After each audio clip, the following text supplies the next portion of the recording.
नमस्कार, मैं शालिनी और आप देख रहे हैं नेशनल न्यूज नेटवर्क। आइए नजर डालते हैं आज की बड़ी खबरों पर। संविधान @ 75 वर्ष पूर्ण सुशासन की आस, संविधान के लक्ष्यों और आकांक्षाओं की संपूर्ण पूर्ति अभी बाकी। एक सुदृढ़ लोकतंत्र को दिशा देने वाला हमारा संविधान 75 साल का हो गया है। ये अच्छी बात है कि कोरे राजनीतिक मुद्दों के कारण लगातार बाधित हो रही संसद ने भी तय किया है कि संविधान पर चर्चा के जरिए ही सही कार्यवाही फिर से सुचारू होगी। शुक्रवार से संसद में चर्चा शुरू होगी। ये देखना रोचक होगा कि चर्चा सार्थक होती है या भटकती है। यह आशंका इसलिए है क्योंकि राजनीतिज्ञों के लिए संविधान आस्था से ज्यादा चुनावी मुद्दा बन चुका है। संविधान के प्रति जनता के भरोसे को बनाए रखना और बढ़ाना तो दूर डराने और भ्रमित करने का मुद्दा बन गया है। संविधान को खतरा बता रहे राजनीतिक दल। मजेदार बात तो ये है कि आज के दिन सत्ता पक्ष और विपक्ष दोनों एक दूसरे पर आरोप लगा रहे हैं कि विरोधी पक्ष से संविधान को खतरा है। दोनों पक्षों के अपने अपने तर्क हैं। सच्चाई ये है कि 26 नवंबर 1949 को जब संविधान पूरा हुआ और 26 जनवरी 1950 को जिस संविधान को हमने अंगीकार किया उसकी मंशा स्पष्ट थी। जनता सर्वोपरि है, संविधान देश की जनता के लिए है। तो क्या इस पर चर्चा नहीं होनी चाहिए कि संविधान ने जिस स्वतंत्रता, समानता, अधिकार की मंशा जताई थी वह पूर्ण रूप से जनता को उपलब्ध है या नहीं? शासन, प्रशासन, व्यवस्था, राजनीतिक दलों के कारण किस तरह का व्यवधान खड़ा होता है? संविधान पूर्ण है और उसकी मंशा पवित्र है, लेकिन उसका पूर्ण क्रियान्वयन अभी भी दूर है। संविधान को सच्चे अर्थों में जमीन पर उतारना है तो सुशासन से आगे चलते हुए पूर्ण सुशासन की जरूरत होगी, जिसमें हर स्तर पर सबकी जिम्मेदारी होगी। इसकी एक झलक देने को संविधान @ 75 पूर्ण सुशासन की आस के नाम से एक सीरीज शुरू कर रहा है। संविधान को अगर दो स्पष्ट शब्दों में बांटा जाए तो वो है लक्ष्य और आकांक्षा। लक्ष्य के लिए स्पष्ट निर्देश है और उसे पूरा करने के लिए संवैधानिक व्यवस्था तैयार की गई है, जबकि हर किसी से कर्तव्यों के रूप में कुछ आकांक्षाएं जताई गई हैं। चूक दोनों स्तर पर है।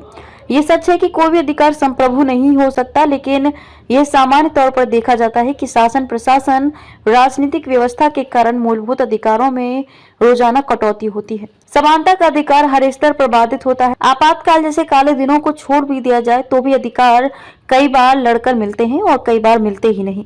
अधिकार न होने के बावजूद भी किसी को सड़क पर प्रदर्शन करने या बंद करने का विशेष अधिकार मिल जाता है और परिणाम बड़ा वर्ग भुगतता है, जबकि राइट टू मूवमेंट सामान्य जनता का मूलभूत अधिकार है।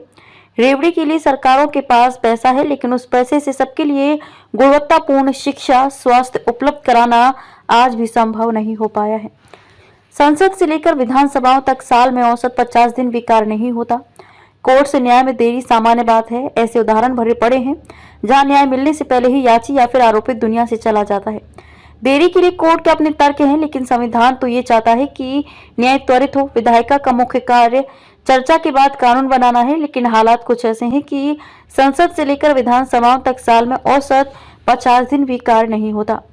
ये सवाल उठना लाजमी है कि सरकारी से लेकर निजी क्षेत्र तक में सेवा दे रहे लोगों के लिए KRA की रिस्पॉन्सिबिलिटी एरिया हो सकता है, तो कार्यपालिका, विधायिका और न्यायपालिका के लिए KRA क्यों नहीं होना चाहिए? हमें संविधान के अनुरूप आचरण करना है। अनुच्छेद 51 मूलभूत कर्तव्य के बारे में बताता है और कहता है कि हमें संविधान के अनुरूप आचरण करना है। भारत की सार्वभौमिकता, एकता और अखंडता, धार्मिक, भाषाई, क्षेत्रीय सौहार्द को बनाए रखना है। भाषाई और क्षेत्रीय सौहार्द को लेकर दक्षिण के कुछ राज्यों का व्यवहार किसी से छिपा नहीं है। ये देखना होगा कि संसद में संविधान पर चर्चा होती है तो क्या साथी राजनीतिक इसकी याद दिलाएंगे? हमारे संविधान निर्माताओं की सोच भविष्योन्मुखी थी, इसलिए कर्तव्यों में पर्यावरण, नदियों, तालाबों के संरक्षण के बारे में कहा गया है, मगर अफसोस इसकी याद तभी आती है जब सामने संकट खड़ा हो। कोर्ट भी तभी अधिकारियों को लताड़ कर अपनी धमक दिखाता है। राजनीतिक दलों से इतनी अपेक्षा तो करनी ही चाहिए कि जब संविधान पर चर्चा हो तो आरोप प्रत्यारोप की बजाय संविधान की मंशा को पूर्ण रूप में प्रभावी बनाने में